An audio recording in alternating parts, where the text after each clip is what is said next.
20-year-old Bobby Witt Jr. The first time I laid eyes on this guy in the Under Armour All-American game, I'm like, hold the phone. Here's the next franchise player. It's a special player, special talent, special makeup. But I think he's got superstar written all over. He may have the best package of shortstop tools since Alex Rodriguez. He can do for the Royals what Patrick Mahomes has done for the Chiefs. This kid's going to be legit. This kid's going to be legit. And Bobby Witt Jr. joins us now on MLB Network. Bobby, congratulations. How do you feel being called the #1 prospect in all of baseball?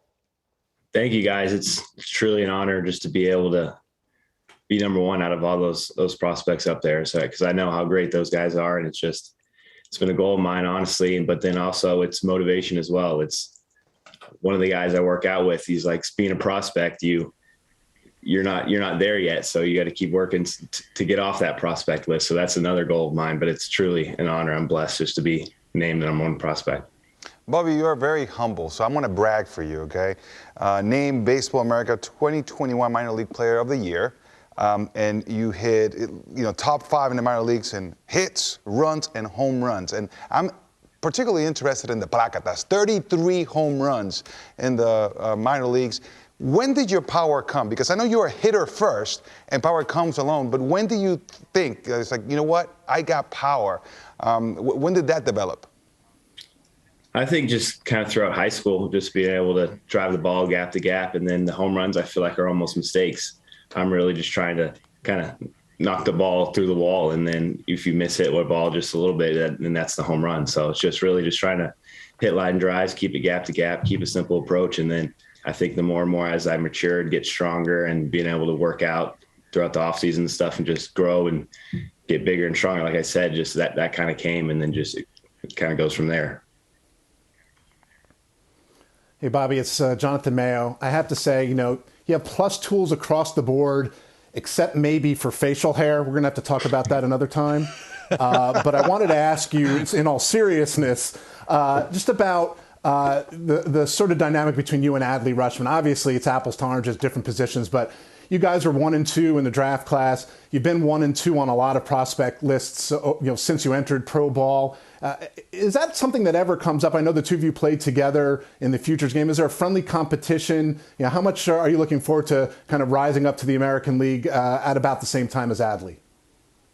Oh, he's an awesome dude. I was fortunate enough to meet him last year at the Futures game. We've always been kind of messaging back and forth throughout the offseason. We keep in touch, so it's great to build relationships, and I just want him to succeed as much as I feel like he wants me to succeed. So we have a great relationship there, and I feel like hopefully keep building that relationship and then playing against each other in the big leagues one day. It'll be great. It'll be a lot of fun.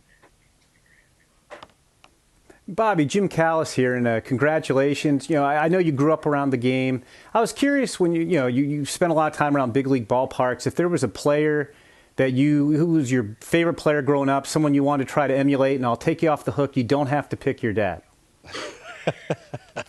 Yeah, I'd say Derek Jeter and Dustin Pedroia, just the way they played the game both on and off the field. They played the game hard, and then they were just great dudes off the field. And so they were leaders of their team and just loved how they could spark the game in many different ways. And so those two guys really I loved watching growing up, as well as Michael Young being from Texas and just watching how he did things.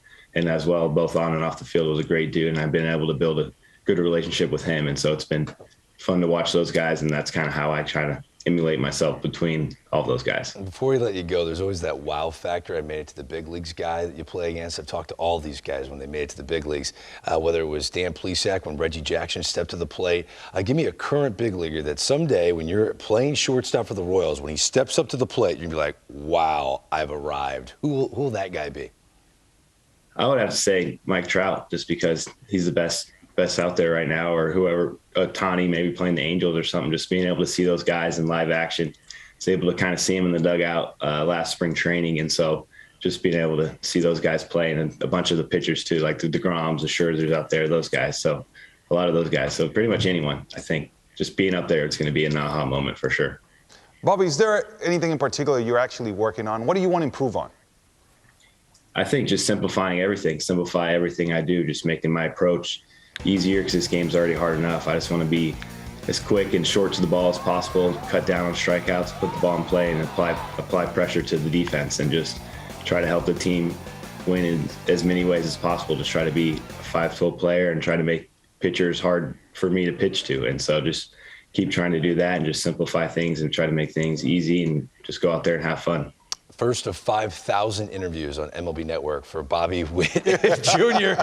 Congratulations once again on being named the #1 prospect in all of baseball. Thanks for your time, Bobby. Thank you, guys.